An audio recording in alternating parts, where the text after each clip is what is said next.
اور امام مہدی کے بارے میں اللہ کے رسول نے کیا فرمایا ہے؟ فرمایا کہ جو مہدی ہوں گے جب وہ آئیں گے ان کا نام میرے نام پہ ہوگا، اور ہمارے نبی کا نام کیا ہے؟ اونچا بولو یار۔ تو امام مہدی کا نام کیا ہوگا؟ اور غلام قادیانی کا نام محمد ہے؟ یہ کیسے ہو سکتا ہے مہدی؟ پھر فرمایا کہ ان کے والد کا نام میرے والد کے نام پہ ہوگا، اور ہمارے پیغمبر کے والد محترم کا نام کیا تھا؟ تو امام مہدی کے ابو کا نام کیا ہوگا؟ اور اس کے ابے کا نام غلام مرتضیٰ ہے۔ یہ مہدی ہے؟ بولو یہ کیسے ہے؟ وہ حدیثیں ہم کہاں لے کے جائیں؟ کتابیں بھری ہوئی ہیں اور صحیح سند کے ساتھ۔ پھر اس کے بعد فرمایا کہ وہ جو مہدی آئیں گے، امام مہدی قیامت کے قریب جو آئیں گے، فرمایا وہ فاطمہ کی اولاد میں ہوں گے، میری بیٹی فاطمہ۔ کیسے؟ کہ ان کے جو بیٹے حسن حسین ہیں، فرمایا امام مہدی کے والد امام حسن کی اولاد میں ہوں گے، اور امام مہدی کی والدہ امام حسین کی اولاد میں ہوں گے۔ یہ نجیب الطرفین اور یہ چنگیز خان کی اولاد اور مغل قوم ہے، تو اس کا کیا لنک ہے اس کے ساتھ؟ پھر فرمایا امام مہدی جب آئیں گے 40 سال کی عمر میں ان کا ظہور ہوگا۔ ظہور کا مطلب کہ دنیا میں پیدا ہوئے 40 سال گزرے، لیکن اب وہ بیت اللہ کا مکہ میں طواف کر رہے ہوں گے۔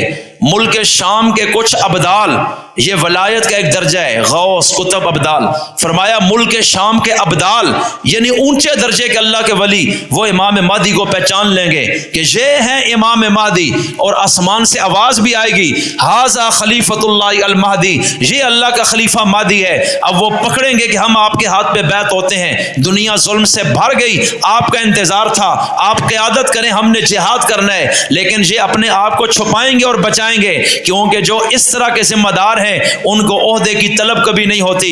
امام مہدی پیچھے ہٹیں گے، نہیں میں یہ ذمہ داری لینے کو تیار نہیں، لیکن پھر وہ ابدال علماء ان کا پیچھا کریں گے اور یہی پہچانیں گے۔ آخر کار جب آسمان سے آواز آئے گی ھذا خلیفۃ اللہ المہدی، یہی اللہ کا خلیفہ مہدی ہے، بس اس ٹائم امام مہدی کہیں گے بات تو کھل گئی ہے، اب بیعت ہو جاؤ میرے ہاتھ پہ۔ بس پھر وہاں جب بیعت ہوں گے اس کے بعد مجاہدین کے لشکر دنیا سے نکلیں گے، پھر پوری دنیا میں امام مہدی کے ساتھ ایک جلغار ہوگی مجاہدین کی، اور اس طرح وہ قیامت بن جائیں گے دنیا میں ظالم کے لیے اور کفار اور بدماشوں کے لیے۔ تو میں عرض کیا کرتا ہوں، امام مہدی کا ظہور ہوگا 40 سال کی عمر میں، 7 سال تک وہ خلیفہ رہیں گے دنیا میں، لوگ ان سے بیعت ہوں گے۔ جب 7 سال گزر جائیں گے ان کی عمر 47، اور جب امام مہدی کا ظہور ہوگا تو پھر ایک لشکر جسے سفیانی لشکر کہا جاتا ہے، وہ اپنے ساتھ بہت سارے لوگ لے کر امام مہدی کے قتل کے لیے چلے گا کہ میں امام مہدی کو قتل کروں گا۔ اللہ کے نبی نے فرمایا مکہ اور مدینہ کے درمیان اللہ اس پورے لشکر کو زمین میں زندہ دنسا دے گا، اللہ امام مہدی تک ان کو پہنچنے نہیں دے گا، اور امام مہدی ایک فتح کا نشان ہوگا، مسلمانوں کے ایمان کے بڑھنے کی علامت ہے۔ پوری دنیا میں مظلوم جتنے بھی ہیں ان کو ایک آسرا نظر آئے گا، اور امام مہدی کو فتوحات اتنی کثیر ملیں گی۔ اور پھر امام مہدی کا یہ پورا نقشہ اللہ کے نبی نے ذکر کیا ہے۔ اب ذرا دیکھ لیں وہ مہدی کون ہے؟ محمد بن عبداللہ، اور مسیح کون ہے؟ عیسیٰ بن مریم، اور ان کا باپ کوئی نہیں، ان کا والد ہے۔ تو مہدی اور مسیح ایک بندہ ہے یا دو بندے ہیں؟ اور یہ منوس کہتا ہے میں ہی ہوں اور وہ دونوں میرے ہی اندر جمع ہیں، میں مہدی بھی ہوں مسیح بھی ہوں۔ تو آج تک تو اس میں ان کو سمجھ نہیں آئی کہ ہم نے اس کو بنانا کیا ہے، چونکہ انگریز نے لاج کیا تھا، اس لیے صرف اتنی عرض کرنی ہے۔ اب ایک سوال کرتے ہیں بہت سارے ایسے گمراہ لوگ، او جی حضرت عیسیٰ علیہ السلام جب آسمانوں پہ ہیں تو یہ بات تو عقل سے باہر ہے کہ جو بندہ مرا بھی نہیں وہ تو کھاتا پیتا بھی ہے، وہ تو پیشاب بھی کرتا ہے، تو پھر عیسیٰ کہاں کھاتے پیتے ہیں اور قضائے حاجت؟ تو میں عرض کرتا ہوں سن لیجئے، ایک بندے نے نہ ماننا ہو 100 حجتیں کرے گا، ماننی ہو تو ہر بات کو وہ تسلیم کرے گا۔ 2 سوالوں کا جواب دے کے بات ختم کرتا ہوں۔ حضرت عیسیٰ کی 2 حیثیتیں ہیں، کتنی حیثیتیں؟ ایک حیثیت ان کی بشری ہے، انسانی، ایک حیثیت ملکوتی ہے، فرشتوں کی طرف نسبت، کہ حضرت مریم کے بطن سے آئے، اس لیے صفات بشریہ ان میں تھیں، اور جب دنیا میں رہے کھاتے پیتے رہے، سارے معاملات کرتے رہے، چونکہ بشری صفات بھی ان کے اندر ہیں، لیکن چونکہ نفخہ جبریل سے پیدا ہوئے، حضرت جبریل نے مریم کے گریبان میں پھونک ماری اور یہ حمل میں آ گئے، تو ایک نسبت ملکوتی بھی ہے۔ جب تک زمین پہ رہے بشری صفات سے متصف رہے، اور جب آسمانوں پہ چلے گئے تو فرشتوں کی طرح جیسے وہ کھاتے پیتے نہیں ذکر اذکار میں رہتے ہیں، تو وہاں ان کی وہ پوزیشن شروع ہو گئی، اس لیے کھانے پینے قضائے حاجت کی پوزیشن ختم ہو گئی ہے۔ اور جس طرح فرشتے اوپر کو پرواز کرتے ہیں، اس طرح اللہ تعالیٰ ان کو وہاں تک لے گئے اور اسی ماحول اور جہان میں ان کو رکھا ہوا ہے، اور قیامت کے قریب ان کو لائیں گے، اور یہ سارا منظر میں نے آپ کے سامنے رکھا ہے۔ اس لیے میں عرض کرتا ہوں کہ حضرت ایک تو یہ، اور دوسرا ایک اور شبہ بھی کرتے ہیں کہ جناب آپ یہ کہتے ہیں کہ حضرت عیسیٰ تو قتل نہیں ہوئے، اور قتل وہ شخص ہو گیا جس پر شبیہ ڈالی گئی، تو اتنے جلدی ایک سیکنڈ میں اس کی شکل عیسیٰ جیسی کیسے ہو گئی جس کو یہودیوں نے قتل کیا ہے، جاسوس اور مخبر کو؟ ہم کہتے ہیں یہ شبیہ ہم نے نہیں ڈالی، یہ شبیہ کس نے ڈالی ہے؟ کس نے ڈالی ہے؟ کیا اللہ کے لیے ناممکن ہے؟ اب قرآن کریم دیکھو، اللہ کہتا ہے حضرت موسیٰ علیہ السلام نے جادوگروں کے سامنے اپنی لاٹھی پھینکی تو ہم نے اسے کیا بنا دیا؟ یہ قرآن پاک میں ہے۔ تو تم کہتے ہو شبیہ ڈالی، یہاں تو پوری جنس ہی اللہ نے چینج کر دی، کہاں لکڑ اور کہاں سانپ، کہاں غیر ذی روح اور کہاں ذی روح، کہاں ایک فائدہ مند چیز اور کہاں ڈنگ رکھنے والا ایک ناگ اور اژدہا، بالکل سمجھ سے باہر ہے۔ لیکن اللہ کہتا ہے ہم کرنے پہ آئیں، ہم سیکنڈوں میں یوں سے یوں کر دیتے ہیں، اور ہم نے جب اس کو مروانا تھا تو ہم نے ان کے دماغوں میں وہی شکل ڈال دی جو عیسیٰ کی تھی، کیونکہ اس کو تو انجام تک پہنچانا تھا۔ تو اللہ اس چیز پر قادر ہے یا نہیں قادر؟ دوسری بات، حضرت عیسیٰ علیہ السلام معراج کی رات بیت المقدس میں میرے نبی کے پیچھے نماز پڑھنے آئے تھے یا نہیں آئے تھے؟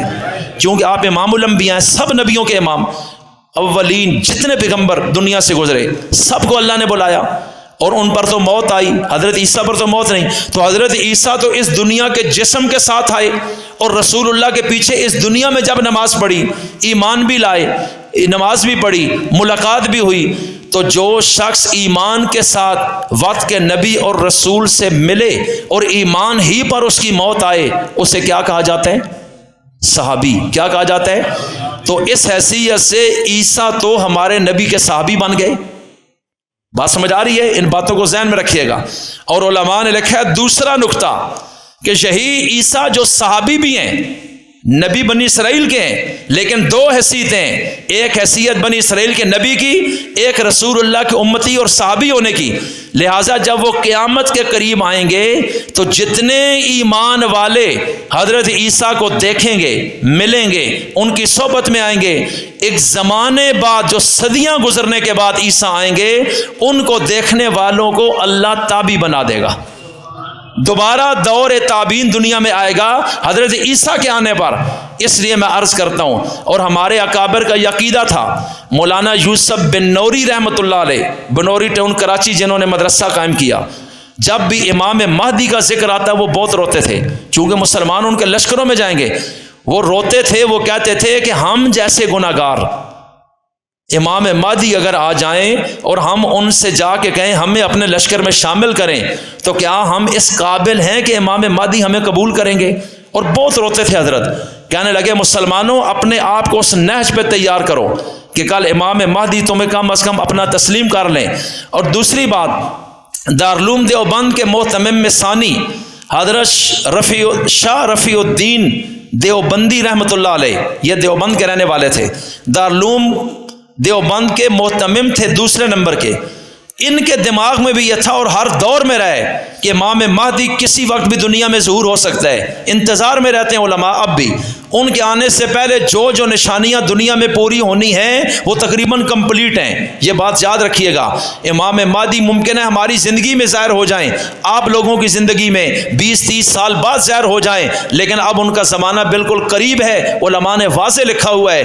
دوسری بات یہ عرض کرنی ہے کہ شاہ رفیع الدین دیوبند مدرسے کے محتمم ایک مرتبہ بیت اللہ شریف گئے، اور وہاں جو خانہ کعبہ کے دروازے کی چابی جن کے پاس ہوتی ہے وہ شیبی خاندان ہے۔ نبی کریم علیہ السلام نے ایک صحابی ہیں طلحہ، ان کو یہ چابی دی، فرمایا قیامت سے پہلے کوئی ظالم ہوگا جو یہ چابی تمہاری نسل اور خاندان سے لے گا، یہ چابی میں دے کر جا رہا ہوں۔ اس لیے آج بھی عرض کرتا ہوں، جو خانہ کعبہ کے دروازے کی چابی جس کے پاس ہے وہ وقت کی حکومت کو بھی اجازت نہیں کہ وہ لے سکے، وہ ایک الگ خاندان ہے، شیبی خاندان، اور یہ انہی حضرت طلحہ کی اولاد میں ہے۔